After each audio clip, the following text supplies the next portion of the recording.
Yeah. Yeah.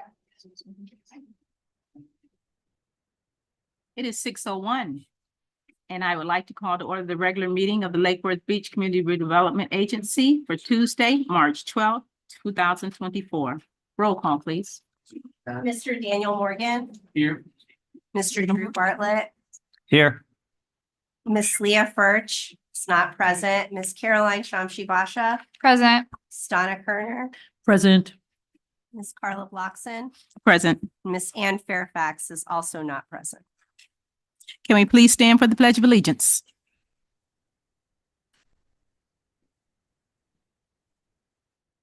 I pledge allegiance to the flag of the United States of America and to the republic for which it stands, one nation, under God, indivisible, with liberty and justice for all.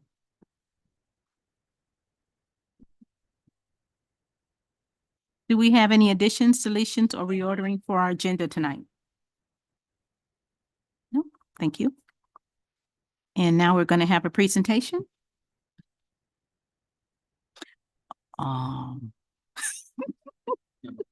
I'm sorry, public comment on non-agenda items. Is anyone here for public comment? Yeah. Come on up. It's okay, you're worth waiting for. Tell us. I appreciate that. Okay, so do I have 2 minutes, 4 minutes, 10 minutes? What? Just all day long. I see 3 minutes. I think he said 3 minutes. Okay, so my name is Todd Townsend. I live at 502 South J Street. Just getting over a little cold. That's why I don't sound so great. So I just wanted to make 2 points really quick. Totally into the museum thing.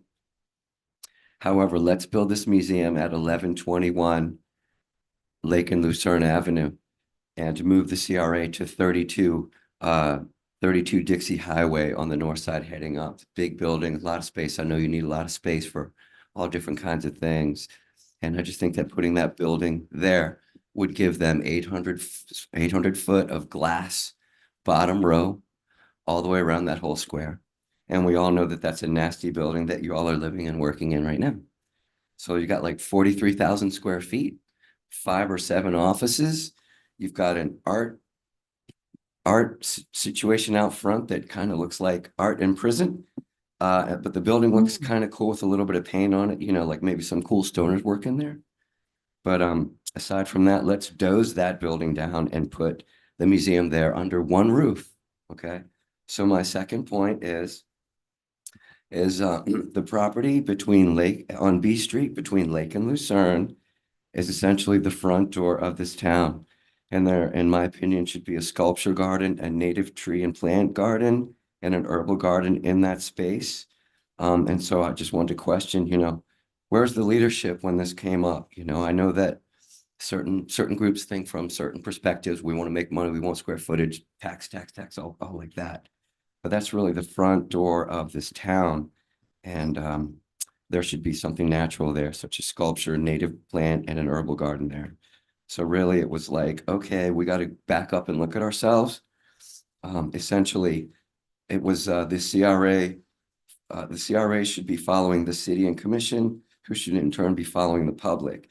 And in that situation, nobody realized that that's our front door, that that's what we should be doing there and not selling it to the, whatever that place,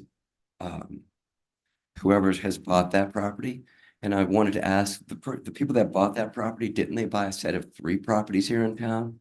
If so, let's buy that back from them and then give them some perks on the other 2 properties. What if they wanted to build some kind of house of worship at our front door? And it's not my religion, it's not your religion, somebody else's religion. So, or whatever they wanted to build there, that's our front door. We should be planting a garden there. It should be a beautiful spot. So that's all I wanted to say. And thank you very much for your time. Thank you. I think that over, and I'll save further criticism for next time if need be. But I really think that the museum would be perfect. And we could almost start building it tomorrow. So, and I think the CRA would do really well at 32 Dixie Highway. The building is for sale. And they need a lot of space. And so we could give it to them like that. Thank you. Thank you. Now for our presentation.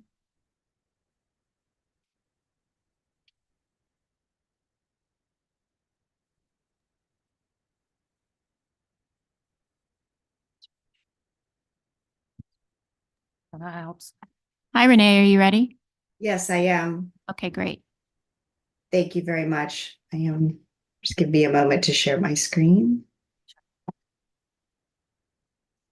Is that okay? Can everyone see that okay in the chambers? Yes. Yes. Fantastic. Good evening, Chair and Board. My name is Renee Miller. I'm the president of R. Miller Consulting Group. And I am pleased to be here again this evening to present to you our first monthly update for the WMODA Mixed Use Cultural Arts Campus. I also bring greetings from Arthur Weiner and his team at United Management this evening. So we have begun our community outreach. If anything, we heard you loud and clear during our meeting on February 13th about the importance of transparency and community connection. And through some very efficient coordination with your team there at the city and the CRA, we were able to secure a booth at the Street Arts Festival. Our team members were in attendance throughout the weekend and had the pleasure of speaking with so many people. And to our surprise, many of the residents were already familiar with WMODA and expressed excitement about the possibility of WMODA in Lake Worth Beach. Our team received insightful comments about the history of the area and many people's desires to see WMODA add to the vibrant art scene in the downtown and add some much needed housing options in the downtown area. As a part of our outreach, the team distributed handouts to festival goers so that they could learn more about the project. On our flyer was a QR code, which links them to our website. And if you haven't been there yet, please join us at www.wmodaloveslwb.com. At this site, residents can learn about WMODA and our efforts to come to Lake Worth Beach. On the website, residents can register, for our e-newsletter, which will be sent out monthly, and we'll update them on events on the status of the project. If you have not registered, I would encourage you to please use our QR code shown on our screen this evening to sign up and stay connected with this project. In terms of upcoming events, our team is working with the city and CRA staff to confirm a date for our first virtual meeting with the community. We anticipate that this meeting will be early in April. The purpose of this meeting will be to introduce the community to our team and to discuss our approach to design, answer any questions that the community may have, and of course, take feedback concerning this project. As we discussed, we have quite an ambitious timeline, and planning and efficient coordination with the CRA and city staff will be key to success of this partnership over the next few months. To that end, we've worked over the last couple of weeks to develop and come to consensus on a detailed critical path with the city and the CRA team. The critical path outlines the steps that we will take to accomplish our schedule. To not only have a vision for the site completed in September, but also to have a framework for our formal agreements between both the city, the CRA, and the WMODA team. So on the screen that you see before you, it lays out visually the 5 key steps that we will take to get to a successful vision and agreement in September. We are currently in the first step, which is mobilization and research. We are nearing the end of that step, and in March and April, end of March through April, we will be engaging in in-depth site planning and analysis. You'll notice that there's a little icon here that shows folks together at the table. That indicates the steps for which we are going to have community meetings. Our second step is when we will have our first virtual community meeting, as I discussed previously in this presentation. In May and June, we anticipate being in-depth with collaboration with the city and the CRA team, of course, this board and the community, understanding what are the feasible scenarios for development, considering all of the site constraints And of course, our desires to stay true to the historic nature of the downtown. And then July and August, we will hone into that vision. Oh, I failed to mention that in May, the end of May, before the start of summer, we will have our charrette process with the community. And at that charrette, we will have our initial vision that we will present to the community. We'll have an opportunity to get around the table and talk about pinch points and things that may or may not work with the community in terms of concerns. And using that information, we'll move forward into our final vision and our P3 term negotiations. All of this culminates into a formal agreement and site plan finalization that we will be doing in August and September of this year. We have successfully put together our project team at this time. As you know, our developer is United Management. We have brought on our civil engineer, which is Bowler Engineering. We have brought on our architects, which is HLW Architects, and they are located in West Palm Beach. We have our market analyst, which is Paul Miller from Lambert Advisory.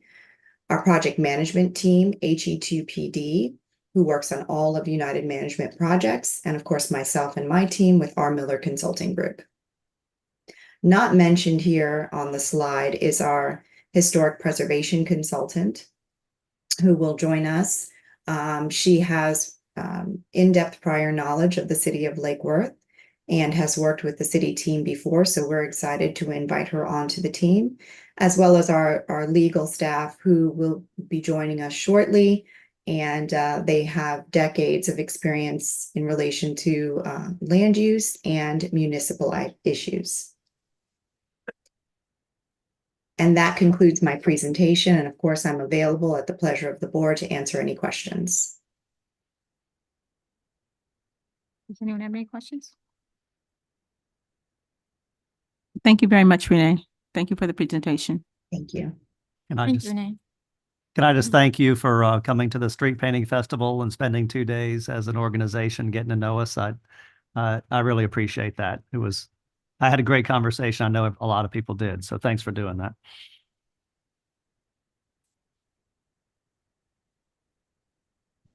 Okay, now we'll have a presentation for 1000 Lake Avenue, update by Shaven Shaw.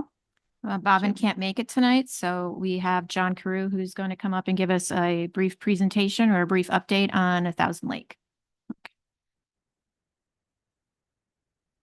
Good evening. My name is John Carew, Carew Building Incorporated. I'm representing Oakland Partners who purchased 1000 Lake. We finally are getting somewhere. We were able to put in everything in planning and zoning. We're short a couple of things like the demographics, which we're working on right now. Thank you. We have a meeting with Rob Van Winkle, who's going to be the one taking over the building for the restaurant and the microbrewery, and not allowed to say museum. So it's going to be memorabilia on the second floor. We do finally have an architect on board from Michigan because nobody down here would take the job because the building is so old. They would come in, just look at it and just walk out. We had so many, but Jason Krieger and Associates from Michigan finally took the job, so I'm happy. Oakland Partners does have a new project manager. Her name is Donna Marie, which she actually is the one pushing everything because I can never get in touch with anybody myself. But we are moving forward. Thursday, we're meeting with Mr. Van Winkle and the subs he's proposing I use. So we're going to try to make a lot of decisions on Thursday. The mayor may have the time to meet us there, do a little meet and greet with the people that are involved. And we're just hoping that from here on out, there won't be any more delays. And I do apologize for all the delays we have had up till this point. Do you have any questions at all about the building? For the people who may not be familiar with your project, could you just tell us the end vision for 1000 Lake? We're hoping to do a microbrewery because the building does have a basement. Not many do have a basement, so we want to open the floor up so that people can see the beer and sodas being made. They're hoping to put like each micro beer with a different celebrity's name and all that. The first floor is going to be a bar and restaurant.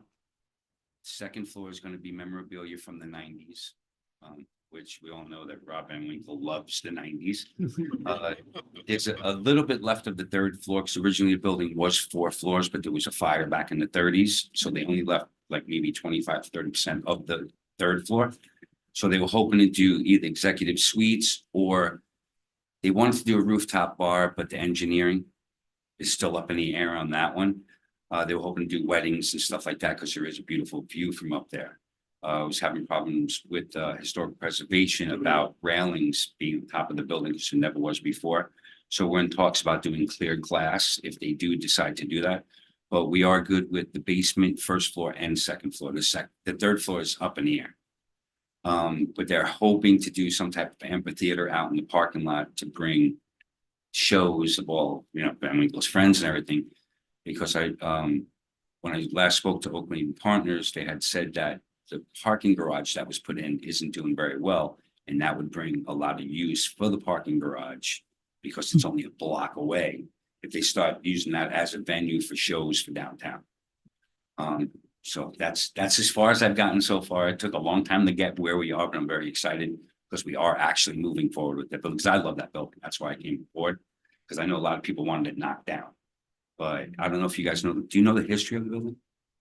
It was originally a Freemason temple. He started building it in around 1921, completed around 23. Then the Scottish Rite had it. And there was a theater on the third floor. So the fourth floor was the balconies, and they would do the shows with all the guys with the bagpipes. And it was really some really cool old history with that. Then the Sons of Italy had it, which we know who the Sons of Italy are, who were selling the wetlands to everybody up north where I'm from, with a beautiful picture of this big, beautiful acre, but it was underwater. Then after they moved out, Growing Together had it through the city, and they were taking care of, it's like a halfway house for children who had issues. Then after that, it turned into a Rite Aid. But I did speak to one of the women who worked at the utilities department. And she said when she was a kid, all the restaurants downtown, that was a daycare. So the parents could work and they had somewhere to bring their kids. And the basement was a roller skating rink. She said, and all the smart kids went around the poles and the bad kids hit the poles. So there is a lot of history in that building. That's why I came aboard, just because I love the Freemasons also. So I am excited that this is actually going to move forward. So do you guys have any other questions? Any questions? Go ahead. No, So thank you. unless I missed it, I know there's a lot of things to go right. Do you have any kind of schedule or time frame in mind to when? Well, what I'm really hoping for. Right. I'm hoping this week that we figure out who all the subs are going to be. The architect finishes. There's a couple of things that they had to wrap up that they weren't able to, like demographics of traffic, what type of impact it's going to have downtown. And we had an old survey, so we ordered a survey. We should have in a few days for them to finish the site plan. Because the one they did, it was on an old survey, so that kind of kicked us back a little bit. But I'm hoping that if we do sign up with all the subs that I'm looking for, I'm hoping within 2 months that I can have everybody on site and we can start this thing. I want to say 3-4 weeks, but I know it's not going to happen. But I'm really hoping within 2 months, because we've already done all the demo on the interior. We gutted that thing. You wouldn't believe how many layers. We did all the structural integrity for the interior of the building, because back then when they built, it was hollow clay blocks and there was no structure at all. So we actually rebuilt all the beams, tie beams and columns from the inside out, because we weren't allowed to touch the exterior. And that's how we were able to put in all the hurricane glass and windows, which was another story in itself. They told me 4 months. It took them 1.5 years. And we set them up inside to build the windows inside. We got it approved by Peter Ringle that they can build them on site, which I thought was better, and it wound up hurting me. But they did finish. We got a final inspection on the windows and doors, so that's all good. Now it's actually up to the point of we need to start electrical and plumbing, and we just have to get our subs together and hopefully get the plans out in time that I can get everybody rolling. So is that all when you can get it rolling, or so then how long does it take to roll? Well, that was the problem. The client who's going to be taking over the building likes a lot of bling. So the actual finish, I'm unsure about, because he has his own subs. Everything is gold and glass, and But the actual build out should be less than a year.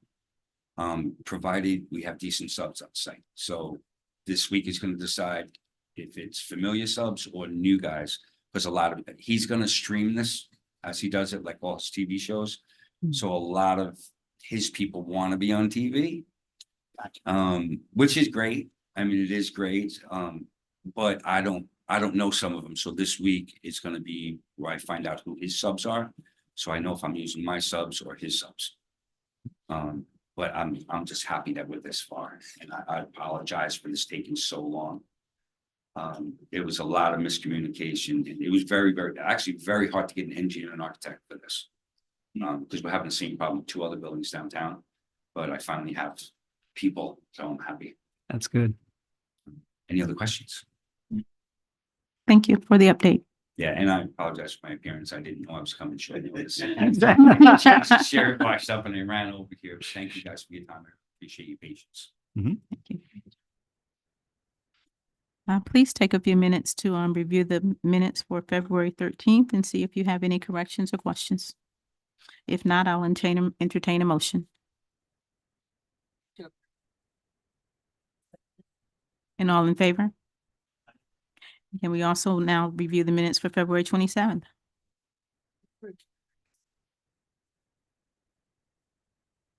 All those in favor? Aye. Okay, now we're to our action agenda, purchase of multiple properties in the district for future affordable housing. Joan? Yes, Chair, for this item, we have Zach Rossetti from Anderson and Carr, who's going to give you an overview of the properties that we're looking to purchase. Thank you, Joan. Good evening. My name is Zach Rossetti. I'm with Anderson and Carr. Just got. Is this it? No. Yeah.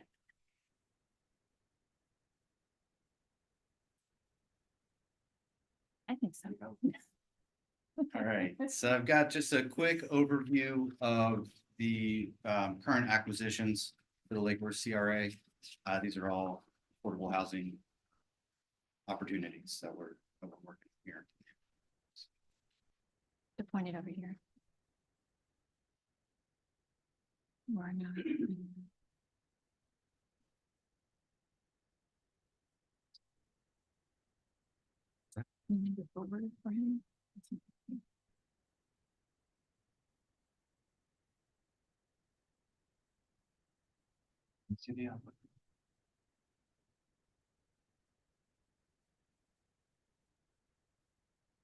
Hit it like you mean it.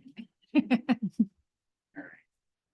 So here's a quick overview. I've got all the properties listed there on the left, the type of property, lot sizes, number of existing units, as well as the potential number of units that can be, the site can be redeveloped with. As you can see, they're, for the most part, they're all underutilized. With the redevelopment plan, there's potential to get a substantial number of units in those sites. Just a quick aerial view, so you know location wise where we're looking. Right, the first one here, we have 314 South D Street. It's a single family home, 2 bedrooms, 1.5 baths. It's basically a triple lot. It's 3 25-foot lots. Current zoning is for single or 2 family residential, and that can be redeveloped with 3 to 4 units. Next one here, we have a 2-story duplex. It's built in the 20s. This one was completely gutted and down to the wood frames, and there is some fire damage on the 2nd floor. So you know, we got to assess the best use for this one, but this is nice. It's within a couple blocks of downtown, off South J Street, and can be potentially redeveloped with 3 to 4 units as well. 125 and 127 North F Street. This is basically a triple lot, 3 25-foot lots. It's currently developed with a 2-bedroom, 1-bath, single-family home. Again, it's a single-family, 2-family, and can be redeveloped with 3 to 4 units as well. It's 6. That one's 6. Oh, that one's 6. Sorry. Update on that, 6. It was on the chart, I forgot. And we have a couple on Southeast Street. This is 204 Southeast Street. It's a small 2-bedroom, 1-bath, built in the 50s. It's 25-foot lot, but could be a great opportunity for a single family home. And very similar house down the street on the same block. 2-bedroom, 2-bath, 25-foot lot, and another opportunity for a single family. So took a quick look at some of the pricing trends, and we looked at basically 3 different types of properties: vacant land, single family residential, and multifamily residential, just to give you kind of a quick overview of where the trends are going. Looking back the past 2 years here on the vacant land properties, you'll notice it's kind of chopped up a little bit with the sold properties. That just means that there was a few months that didn't have any land sales. But see here, the green is the median list prices, and the brown there, that's the median sales prices. And in the last couple of years, it's showing an increase in price trends. Here, this is a quick graph of the residential price trends. These are single family homes within Lake Worth Beach. You can see here that 2 years ago, the median sales price and the median list price were pretty similar. And then now you see that the median sales price has actually surpassed the list price for these homes within Lake Worth Beach. Here's the multifamily price trends. Green again being the median list prices, and brown being the median sales prices. And again, you see the increasing price trends. Not quite as much with the multifamily as you see on some of the vacant land or the residential, but the issue which we're running into is the list prices are continuing to rise at a quicker pace. So What's your geographic area for those comps? Lake Worth Beach. Like the entire city? Just within the municipality boundaries of Lake Worth Beach. It doesn't include West Lake Worth, just Right. the lake So here to the intercoastal. base. Yep. So some of our challenges here have been finding suitable properties within the CRA boundaries. It's low inventory. A lot of the asking prices are unrealistic. Sellers either not willing to entertain offers, or if they do, they have crazy numbers. Another challenge are the increasing prices. The unique thing about Lake Worth is it's still affordable when compared to surrounding areas. So that's bringing in more investors, more end users as well, which increases the demands and in turn does increase the price. Zoning and land use regulations, that just, limited number of developable units. That we'll get to some of the solutions here on that one. So some of the solutions that we've found that we've been trying to focus on are off-market properties. Like I mentioned, the listing prices are especially multifamily are increasing at a much greater pace than the actual sales prices. So we found that off-market properties tend to be a little more realistic or within the ballpark of our opinion on market values. Increasing prices, again, off-market deals. Another recent strategy we've been implementing is trying to target owners that own multiple properties and trying to work package deals with them. Actually, a few of the properties we have under contract right now are that exact scenario. So we're able to work a little bit of a discount by buying, by packaging these deals together. Zoning and land use regulations, we can either continue with the acquisitions, and this is more geared towards the single family, 2-family zone properties, or we can start targeting properties with a higher zoning density. That would be, anything that's like a mixed use zoning, transit oriented development, downtown, anything that allows for a higher density. That's why we try to solve that. And in conclusion, vacant land prices continue to trend upwards. lack of inventory, and then obviously there's a finite amount of land. Single family homes are still in high demand, and those values continue to trend upward. And that's also because of the low inventory. Multifamily investment strong in Lake Worth. Low inventory, there's an abundance of active investors. Prices can continue to trend upwards. As I mentioned as well, it's more affordable in some of the surrounding areas, so that's attracting a lot of those investors in the area. So there's multiple challenges we've been facing acquiring these properties. And then just a quick recap of some of the solutions. By pursuing off-market opportunities, negotiating package deals with owners of multiple properties, and targeting properties with higher zoning densities. We're hoping to try to acquire more affordable housing for the city and the CRA. So I'll be happy to answer any questions.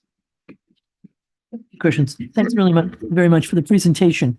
Yeah, I noticed that in reading through the packet, there are properties that are owned by several LLCs that own multiple properties. So I guess that's a good thing for us to kind of make a package offer.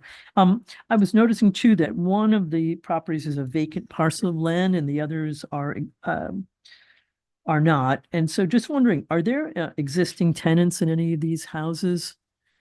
There are month-to-month tenants in all of them except for the vacant land, obviously, and the 126 South J Street. That is completely vacant. It's gutted. Right. It's uninhabitable. So there are month-to-month tenants in the other properties, correct. It's my understanding that the two on South E Street, I think one of them is actually moving out, in the process of moving out. By next month, from what the sellers told me. Just wondering, if there would be any provisions made for some of these existing tenants that will be leaving. I mean, obviously, we want to encourage affordable housing, but we don't want to encourage people being out on the street. Absolutely, and whenever there's a lease in place, we honor that lease all the way through. We work with some of the tenants trying to find them, new housing opportunities, and that sort of thing. So we have a good relationship with a lot of the real estate brokerages and property managers around Lake Worth. Good, thanks. Can I ask a couple of questions? I noticed too that, this additional affordable housing workforce units will necessitate a change to the ordinance. And I'm just wondering, I know it's up to the commission in April or May, but I'm just wondering, how do you see this other than like that we would be able to have additional units? Is there any downside to this? Can you specify? Like in changing the ordinance and the Yeah, so that's by this restrictive covenant. So I'm sorry, just that's a wondering. city question. Okay. So, as you see in your chart and some of the charts I have to actually update, the city is contemplating revising an ordinance whereby if there's going to be affordable units built within the CRA, that they would allow us to have an extra unit built on it. Because we keep running into the problem of single family. And we really want to do more multifamily. So the Planning and Zoning Board, I believe, will take that up either in March or April, and then it goes to the City Commission in either April or May. So I'm pretty sure that will more than likely pass. Okay. But it'll allow us at least one more unit, separate from, of course, like an ADU or something like that, which we're also looking into doing as well. Good, thanks. Just the last question too, again, I don't know if this is for you or for us, but it's more, thanks, Joan. The question is more about community engagement with the neighbors in the area and to get their take on things, their input. Are we doing any of that? Kind of like more on here's what we're thinking about, here's some sensitization around it, and we'd like to let you know what some of the planning is. No, when we get a partner on board, whether it be Habitat, the Community Land Trust, Community Partners, Neighborhood Renaissance, once we turn it over to them, then they do those meetings. They do neighborhood meetings and we host them at the Hatch. Good, thanks. Thank you. Any other questions? Anyone else have any questions? If you run into any of those tenants that probably aren't able to rent from like more formal businesses, you know what I mean, they might have to go to independent landlords. You could reach out to me too. I have some contacts for, you know, individuals, you know, if any of them are having a hard time finding traditional rents. Absolutely. Yes. Because you know, and I appreciate Donna's comments and questions, and you know, it's really important that while we're trying to help out the community, we're also, you know, not causing too much indirect harm to specific individuals. Yeah, we also, with our partners, if there's somebody who has an issue, like for instance, can't do first and last and all that other stuff, we work with our partners and they get them into one of the other multifamily ones that we have. Is there any additional questions from the board? I had a quick question, Yeah, if I may. sure. Could you talk us through a little bit how our partners might redevelop these units for like the increased amount of units we're looking for, or Yeah, we haven't had a group meeting yet, but we're going to set one up if you guys approve this. And we basically just sit around a table and we talk about who can do the most units on, you know, particular properties and who does it suit the most. Specifically for two of our partners, we're looking for multifamily, whereas some of our other partners prefer doing single family. Although we are getting some good feedback from the county on even if we do single family, that perhaps we can start doing ADUs, and the SHIP money from the county might be able to cover that. So it's really just a matter of where the property is located, how many units can they do, and who does it suit best, and then we kind of leave it up to them to go get the financing for it. And do you think it would be possible if this like catches them off guard, or if there's, you know, some gap funding, you know, that might be necessary for, you know, to accomplish the maximum, you know what I mean? I think that I'm personally interested in seeing if there's any other way of allocating more funds just to make sure we get to that Yeah, max we if it talked about fits. that with the county because they were a little hesitant with using SHIP funds for ADUs. They've never done that before. So we were talking about trying to get some roundabout estimates of how much it would cost us if we were maybe to finance that particular portion of it. Anyone else? I have a question. So are we, so we're buying, what was it, about 6? So are we fairly confident we'll have a path forward for every one of these properties with our partners? Absolutely. All right, awesome. In order for us to move forth, we need a motion and a second so that we can proceed with the discussion. Oh, sorry. I'd make a motion. David, can this be a package motion or do you want something per property?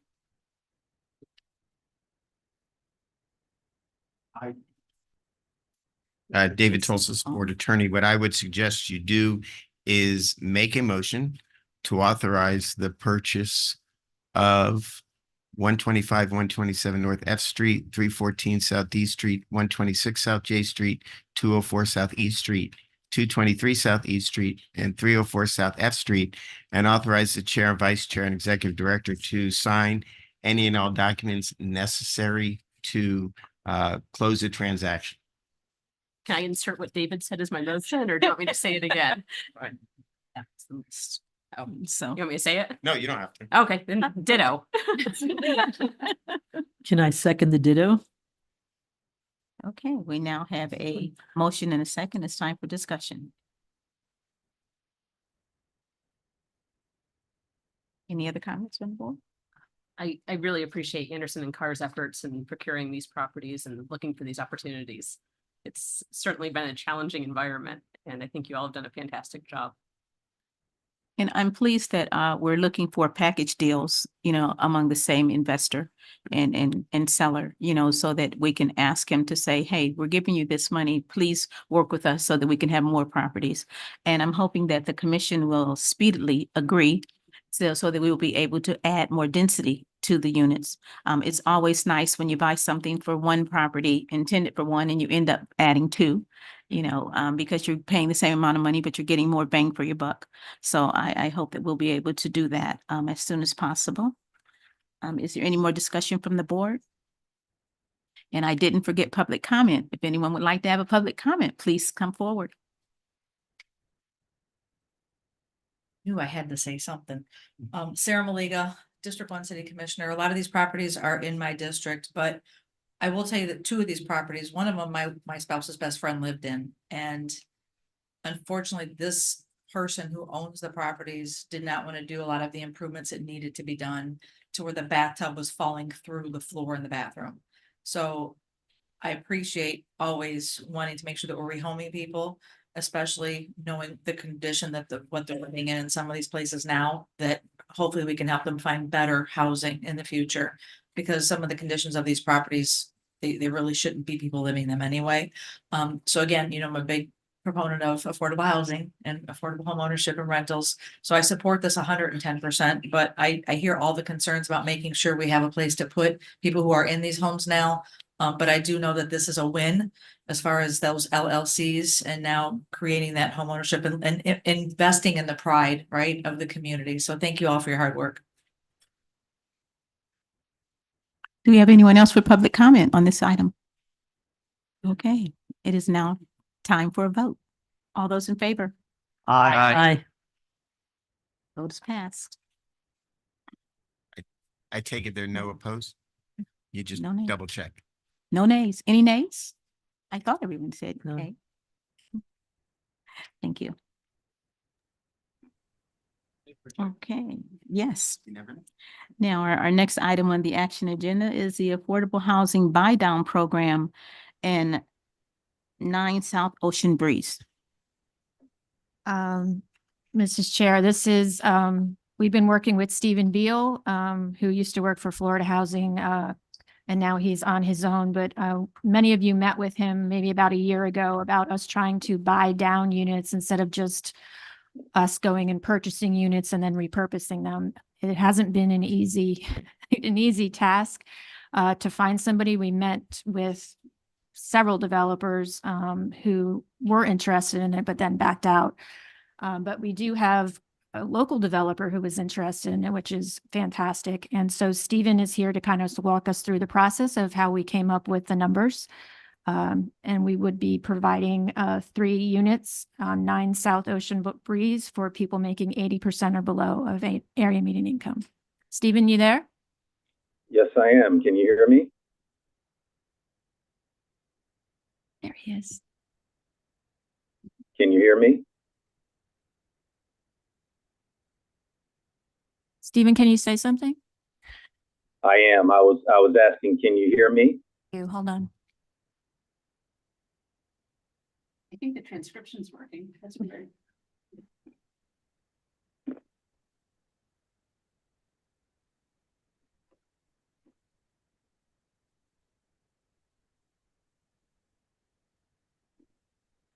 Are you not able to hear me? No, we're not able to hear you, Stephen.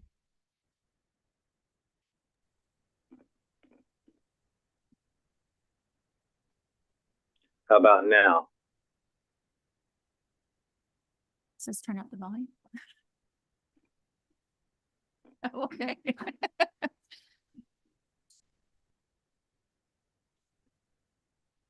Can you put something in the chat for him? Pardon me? Can you write him a message in the chat? I can hear Okay. you. Oh, good. Oh, yes. Okay. Emily, right? Okay, you can hear me now? Yes. Oh, fantastic. I was able to hear you all, but you weren't able to hear me. I'm glad we got that worked out. Madam Chair, Board, my name is Stephen Beal.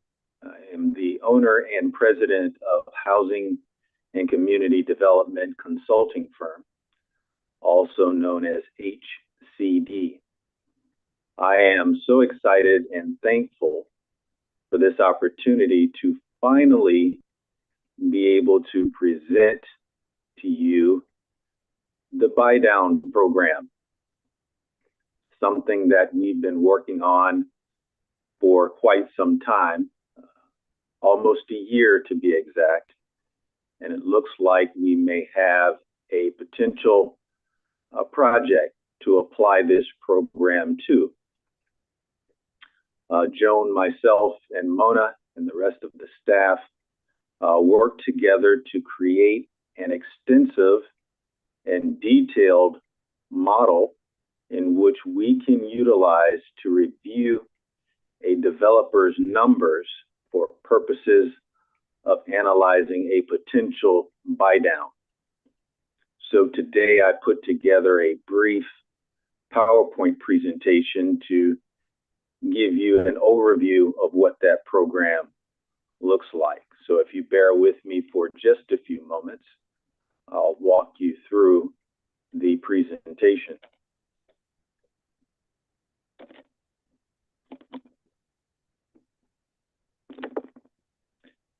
And basically, the buy down program is an opportunity to bring additional affordable housing units online.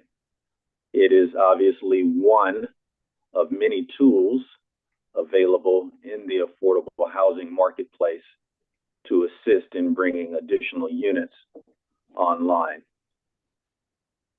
The structure of the program is such that we conduct a detailed and comprehensive review of a developer's numbers and the proposed project. We actually go through a budget line item by line item and also do a detailed review of the developer's operating pro forma to ensure that it is in line with current market standards and the numbers involved are actually reasonable and accurate. The buy down program is a program that works to make sure a developer is kept economically whole for the purposes of including affordable units in his or her development.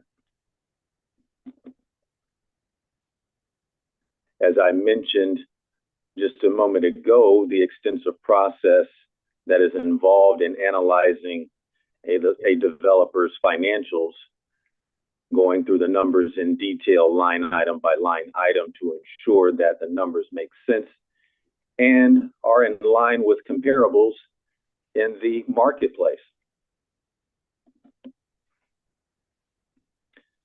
The way that we calculate the buy down amount, we first run an analysis of the project as proposed based on all units being market rate.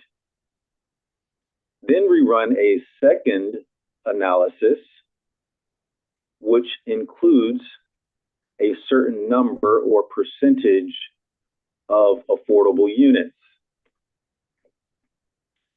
We then calculate the difference in net operating income between the two, and we escalate revenues and expenses each year. On average, revenues are increased by 2% and expenses we increase by 3%. That is typical in the affordable housing marketplace when you're projecting out operating revenue and expenses. Depending on the agreed upon affordability period, whether that is 10, 15, 20 years, etc., we take those annual differences and discount them back to the present and sum each of those up to come up with a present value. And on top of that, we add a premium of anywhere between 0 to 5%, and that becomes your initial buy down amount.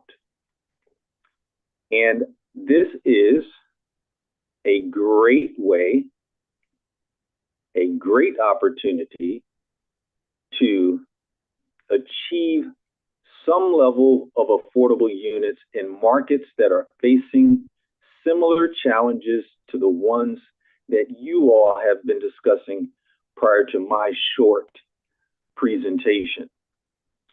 It is not the only tool, but it is a tool that can be used in most all environments, especially when costs are rising, the numbers become challenging and difficult to make work for developers who are in the affordable housing industry. One way of achieving affordable housing units and bringing those online, and always stands as a tool that can be used, is a buy down program. So I'm happy to present this to you, and happy that it appears we may have an opportunity to finally apply this program to a project. I'm happy to take any questions that you may have. Anyone have any questions from the board? I'm sorry, does the board have any questions? Okay, Madam, yes. I was interested, I wanted to ask what the net operating income would be for the project without the buy down units. Do we have that figure? Like, I'm just curious as to how much this developer would be charging for these units if it wasn't for the buy down program. Yes, just a moment.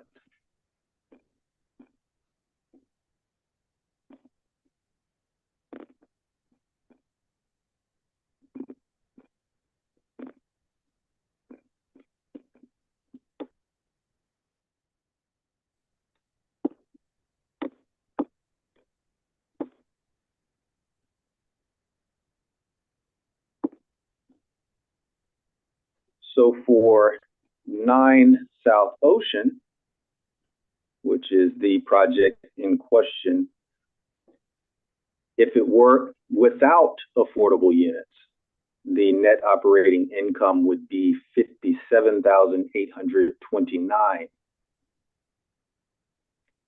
With affordable units, all 3 units at 80% of AMI or below, the net operating income would be $24,104. So a difference of just over $20,000 for including or making all of these units affordable at the 80% of AMI level.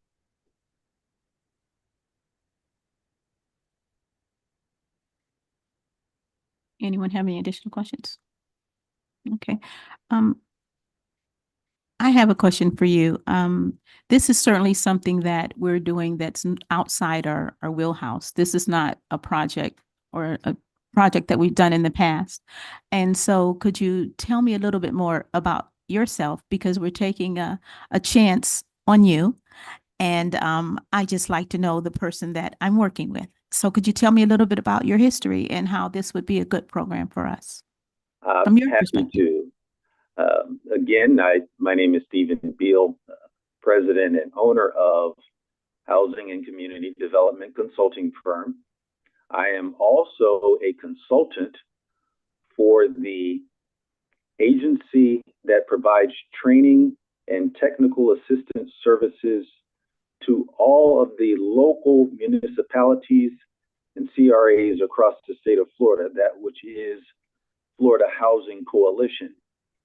I was hired by Florida Housing Coalition to provide exclusive services such as this, along with right-sizing debt, valuation of incentives, etc., because it requires a special skill set.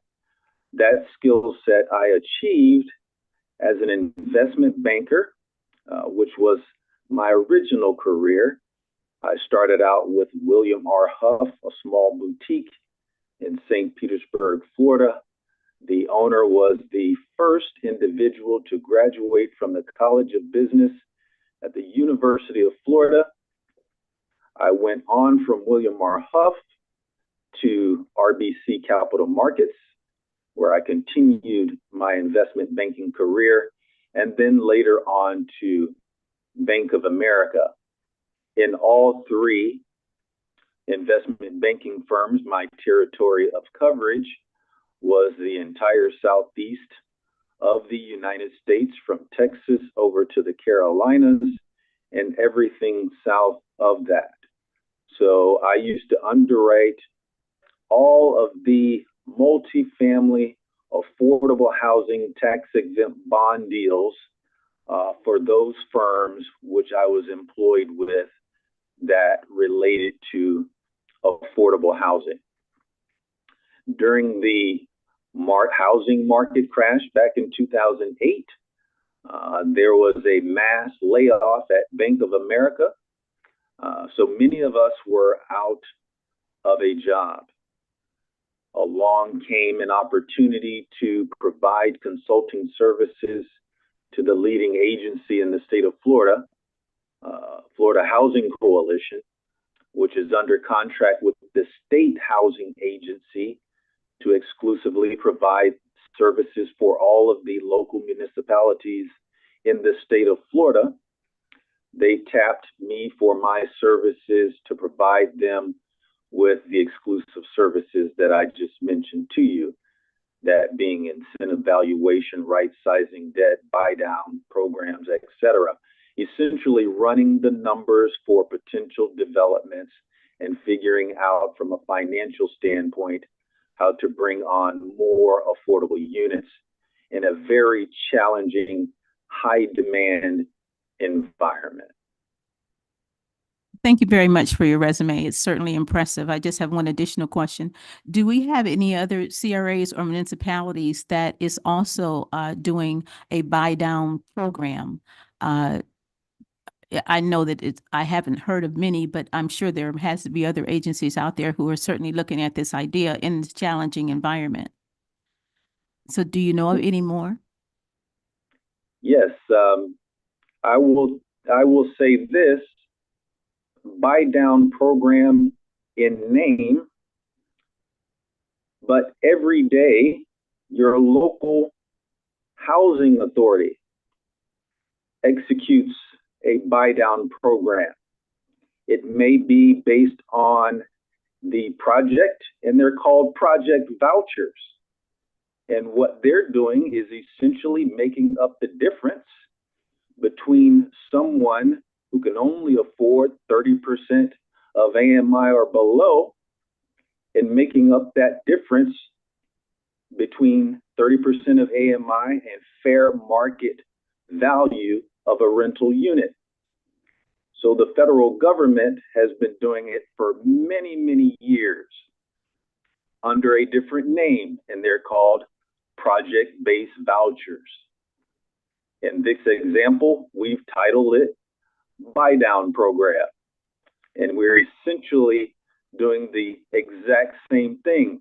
The local housing authority requires the project owner to enter into typically a 20-year housing assistance payment contract, in which they ensure that each rental unit receives a certain level of monthly income based on that voucher, but the tenant is only paying, in most cases, 30% of AMI. The voucher makes up the difference. And that's essentially what this buy down program is doing. Okay, thank you. Before we can proceed with this, we need a motion and a second so we can proceed to discussion. Or did you have a question? Mhm. Hi, Stephen. Thanks for the presentation and great to see you again after a year. It's wonderful. I'm glad we have an opportunity to discuss. Just to make sure I'm doing my calculations correct and I understand this correctly. So the net operating income comparison with the affordable units at 80% of AMI, is that how we're coming up with the not to exceed amount in this buy down? Right. So I provided you with the net operating income for a market rate development and one for the affordable units. The difference between those two, each year for the next 10 years, we take those differences and discount them back to the present, utilizing a tax-free rate because we want to look at the opportunity cost of what if those dollars were invested in a tax-free interest-bearing account. So we look at the 10-year treasury in this case, because this is a 10-year affordability period. And we use the 10-year treasury rate as the discount rate so that we can come up with our present value. Thank you. So appreciate it. I'm learning a lot here. So how does the transaction work? Is it a upfront payment that is a one-time payment and then you enter into a contract for 10 years? Or is there payments over time during the 10-year contract? And then how is the contract monitored? Right. Good question. And thank you for the question. It is an upfront payment.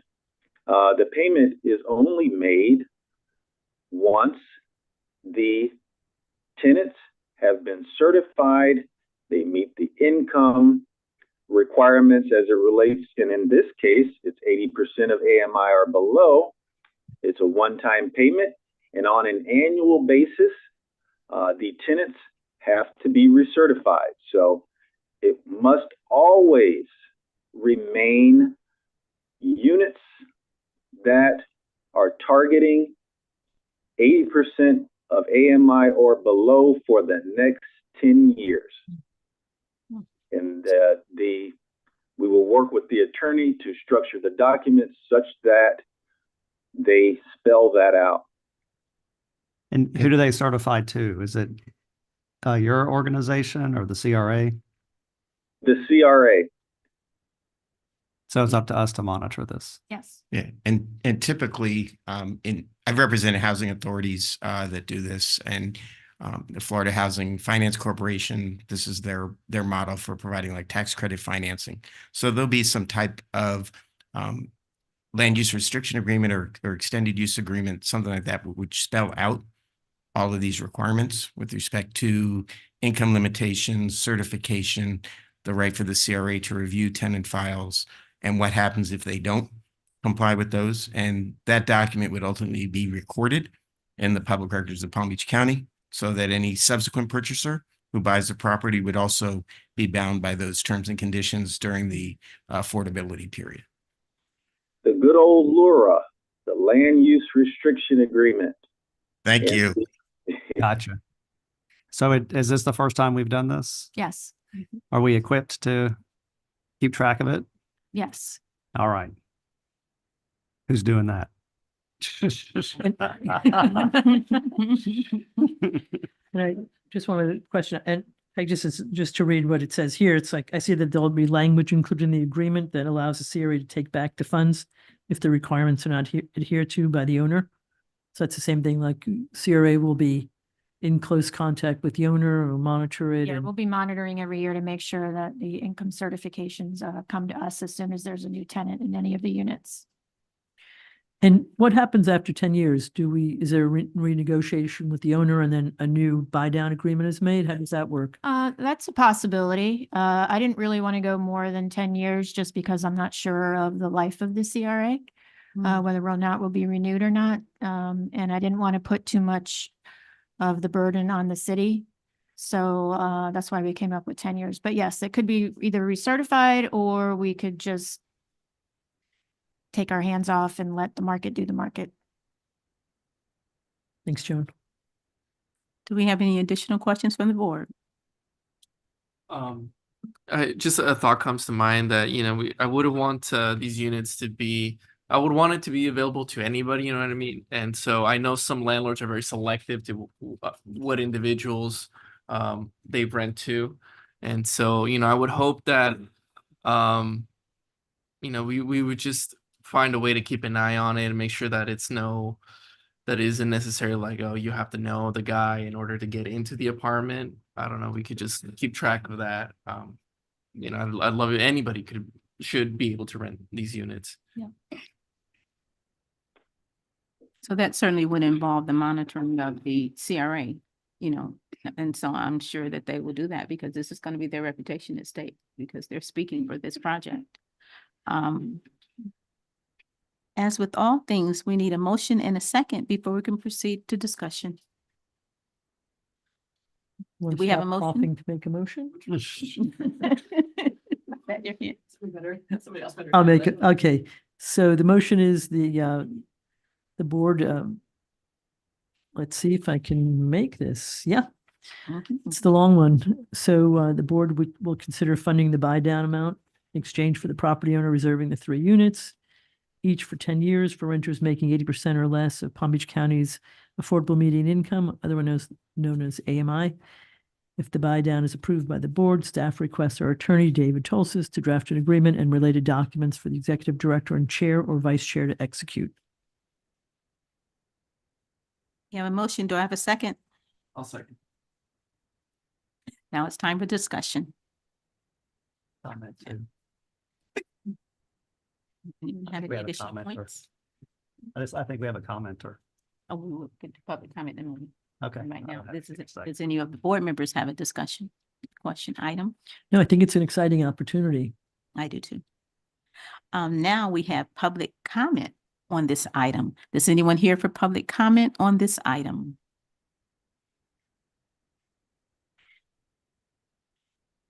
Good evening. My name is Daniel Tanner. I am Awesome. the in question said developer. I did prepare some kind of presentation, more specifics about what we do. My wife Rachel here. We're local from Lake Worth since 2009.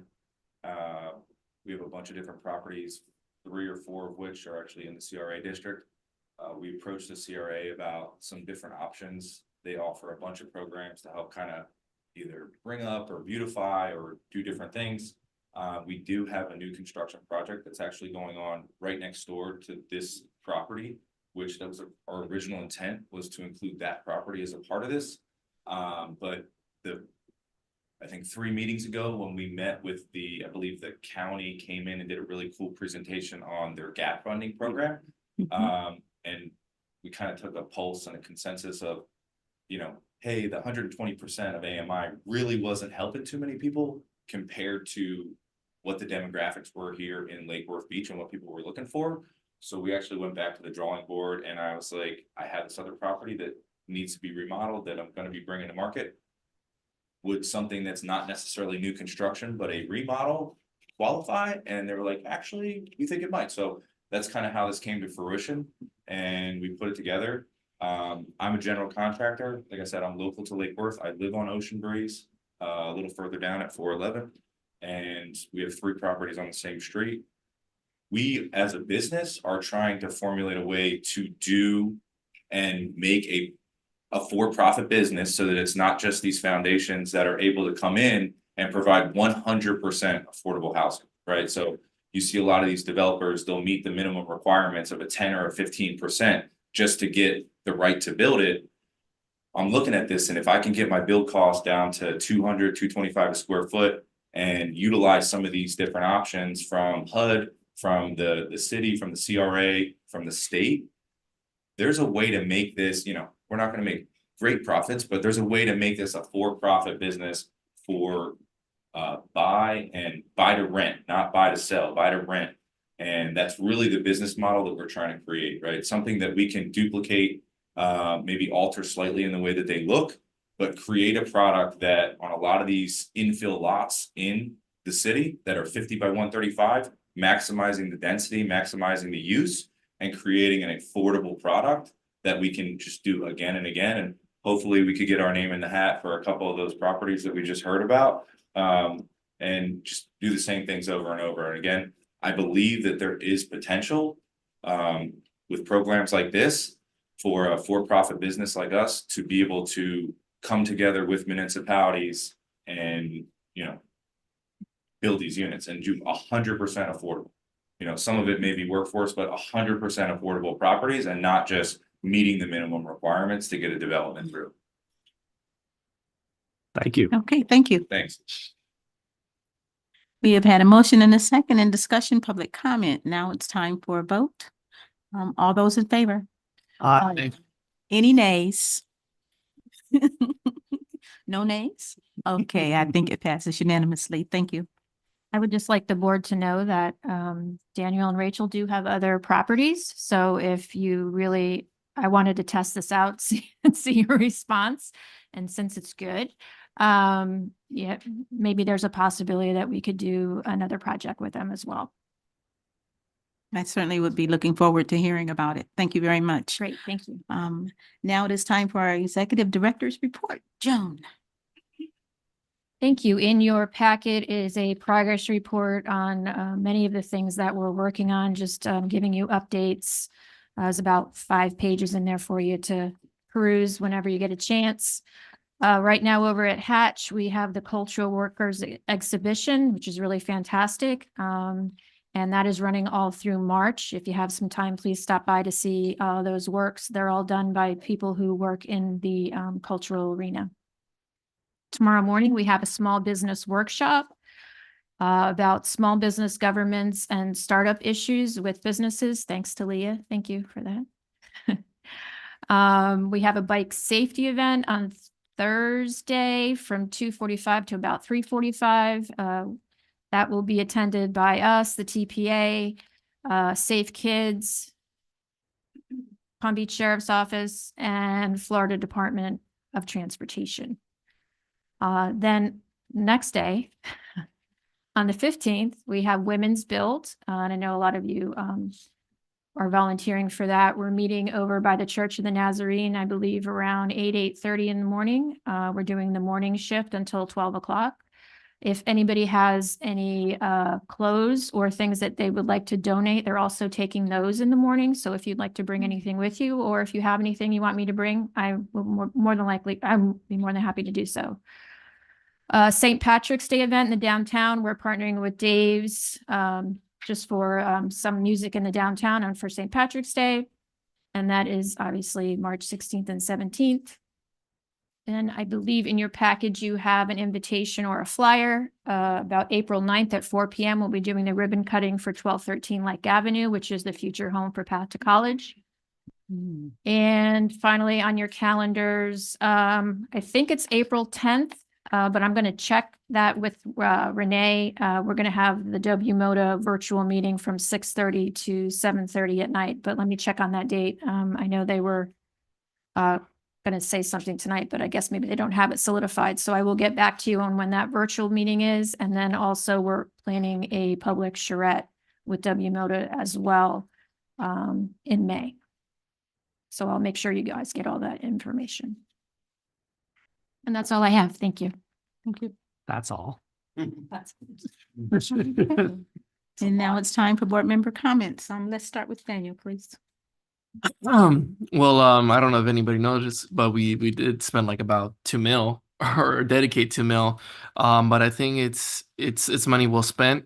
I really appreciate not only the city, the CRA, the individuals, staffing and volunteering. I think our city is very special. I think our values and our priorities are aligned with the needs of the community. And, I'm very happy to be a part of that.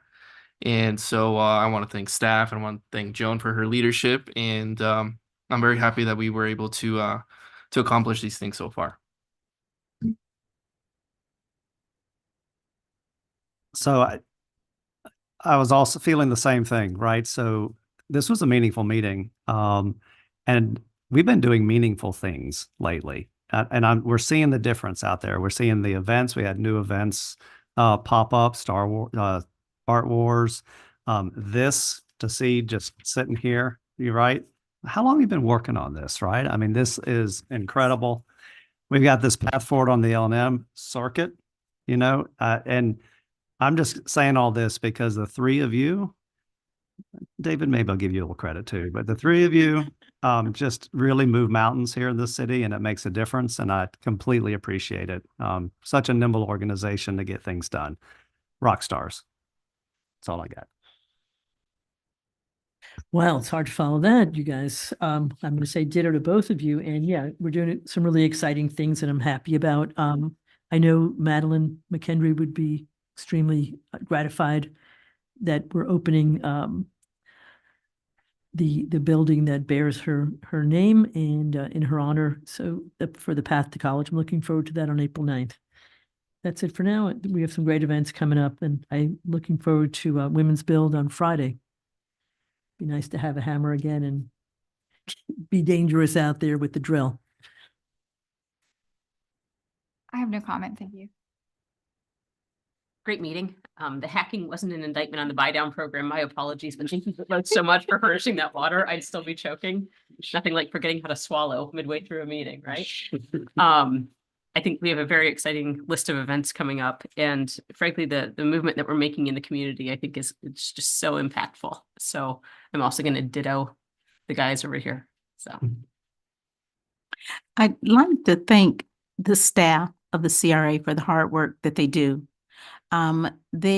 People think that it's easy to do something totally out of the box, totally with, nobody rooting for you. And yet these people do it and they knock it out the park time and time again.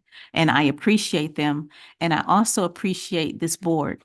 It's hard. We don't get to talk among each other. We don't stop for drinks. We don't do anything. We don't know hardly anything about each other other than we know what we know professionally. And so when we come together to make a consensus of something that we think is right for the city, for the CRA, we're coming from many different views. And I like the fact that we reach a consensus and that if we don't agree, it's okay not to agree. But at least we know that everybody's opinion is heard. And so I really appreciate the people that sit on this board with me, because it hasn't always been this easy, and it looks easier than it actually is, but it hasn't always been this easy. And I appreciate all of you who take the time to come prepared and ask the right questions. So thank you. And it is time. Can I get a motion for adjournment? Motion to adjourn. Second? Second. All those in favor? Aye, aye.